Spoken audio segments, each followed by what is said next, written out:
ಉಪ್ಪರಪೇಟೆಯಲ್ಲಿ ಸಡಗರ ಸಂಭ್ರಮದಿಂದ ಗಂಧೋತ್ಸವ ಆಚರಣೆ. ಗಂಧೋತ್ಸವದ ಅಂಗವಾಗಿ ದರ್ಗಾದ ಒಳಗೆ ಮತ್ತು ಹೊರಗಡೆ ವಿಶೇಷ ಪುಷ್ಪಗಳಿಂದ ಅಲಂಕಾರ. E5 ನ್ಯೂಸ್ಗೆ ಸ್ವಾಗತ. ಚಿಂತಾಮಣಿ ತಾಲೂಕಿನ ಅಂಬಾಜಿ ದುರ್ಗಾ ಹೋಬಳಿಯ ಉಪ್ಪರಪೇಟೆ ಗ್ರಾಮದ ಹಜರತ್ ಸೈಯದ್ ಜಿಂದೆ ಮದರ್ ಶಾವಲಿ ಮತ್ತು ಹಜರತ್ ಬಡ್ತೆ ಫಿರ್ ಬಾಬಾ ದರ್ಗಾ ಗಂಧೋತ್ಸವ ರಾತ್ರಿ ಸಡಗರ ಸಂಭ್ರಮದಿಂದ ಆಚರಿಸಲಾಯಿತು. ಗಂಧೋತ್ಸವದ ಅಂಗವಾಗಿ ದರ್ಗಾದ ಒಳಗೆ ಮತ್ತು ಹೊರಗಡೆ ವಿಶೇಷ ಪುಷ್ಪಗಳಿಂದ ಅಲಂಕರಿಸಲಾಗಿತ್ತು. ವಿವಿಧ ಬಣ್ಣಗಳ ವಿದ್ಯುತ್ ದೀಪ ಅಲಂಕಾರ ಮಾಡಲಾಗಿತ್ತು. ರಾತ್ರಿಯಲ್ಲಿ ದರ್ಗಾ ವಿದ್ಯುತ್ ದೀಪಗಳಿಂದ ಬಹು ದೂರದವರೆಗೂ ಜಗಮಗಿಸ್ತಾ ಇತ್ತು. ಪ್ರತಿ ವರ್ಷ ಗಂಧೋತ್ಸವವನ್ನು ಹಿಂದೂ ಮುಸ್ಲಿಮರು ಸೇರಿ ಒಟ್ಟಾಗಿ ಮಾಡ್ತೇವೆ. ಪುರಾತನ ಕಾಲದಿಂದಲೂ ಈ ಪದ್ಧತಿ ಮುಂದುವರಿಯುತ್ತಾ ಬರ್ತಾ ಇದೆ. ಭಕ್ತರಿಗೆ ಊಟದ ವ್ಯವಸ್ಥೆಯನ್ನು ಮಾಡಲಾಗಿದೆ ಅಂತ ದರ್ಗಾ ಕಮಿಟಿ ಅಧ್ಯಕ್ಷರಾದ ಸೈಯದ್ ಅಫ್ಸರ್ ಸೈಯದ್ ರಫೀಕ್ ಹೇಳಿದರು.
हमें भीख दे दो, चाहे मदिहा हमें भीख दे दो, मदीने के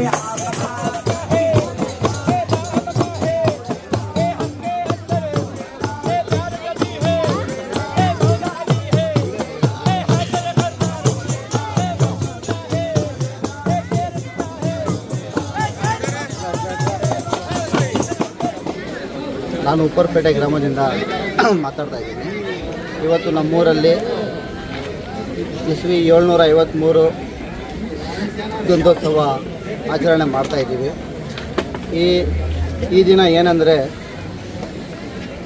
ಎಲ್ಲ ಊರದವರು ನಮ್ಮ ಹಿಂದೂ ಮುಸ್ಲಿಂ ಬಾಂಧವರೆಲ್ಲ ಸೇರಿ 753ನೇ ಗಂಧೋತ್ಸವ ಆಚರಣೆ ಮಾಡ್ತಾಯಿದ್ದೀವಿ. ಇವತ್ತು ಸಾಯಂಕಾಲ ಊಟದ ವ್ಯವಸ್ಥೆ ಕೂಡ ಇತ್ತು. ಎಲ್ಲ ಊರವರು ಬಂದು ಇದರಲ್ಲಿ ನಮಗೆ ಒಂದು ಕುತೂಹಲವನ್ನು ಕೊಟ್ಟಿದ್ದಾರೆ. ಎಲ್ಲರೂ ಒಗ್ಗಟ್ಟಾಗಿ ಈ ಕಾರ್ಯಕ್ರಮವನ್ನು ಮಾಡಿದ್ದೀವಿ. ಇದೇ ಥರ ಇವಾಗ ದರ್ಗಾ ಹತ್ರದಿಂದ ಊರೆಲ್ಲ ಗಂಧೋತ್ಸವದ ಮೆರವಣಿಗೆ ಬೀದಿ ಬೀದಿ ಹೋಗಿ ಮತ್ತು ದರ್ಗಾ ಹತ್ರ ಬಂದು ಗಂಧೋತ್ಸವವನ್ನು ಅರ್ಪಣೆ ಮಾಡ್ತೀವಿ.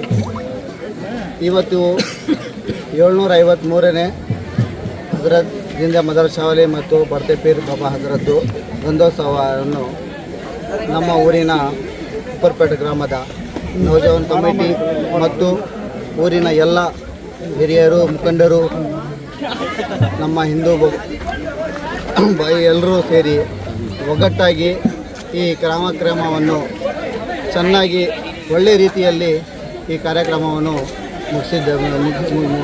ಮಾಡ್ತಾಯಿದ್ದೀವಿ. ಇದರಲ್ಲಿ ನಮ್ಮ ಉಪ್ಪರಪೇಟೆ ಎಲ್ಲ ದೊಡ್ಡವರಿಗೂ ಚಿಕ್ಕವರಿಗೂ ನಮ್ಮ ದರ್ಗಾ ಕಮಿಟಿಯಿಂದ ಹೃದಯಪೂರ್ವಕವಾಗಿ ಅವರನ್ನು ನಾವು ಥ್ಯಾಂಕ್ಸ್ ಹೇಳ್ತಾ ಇದ್ದೀವಿ. ये संदोल शरीफ मनाया गया है.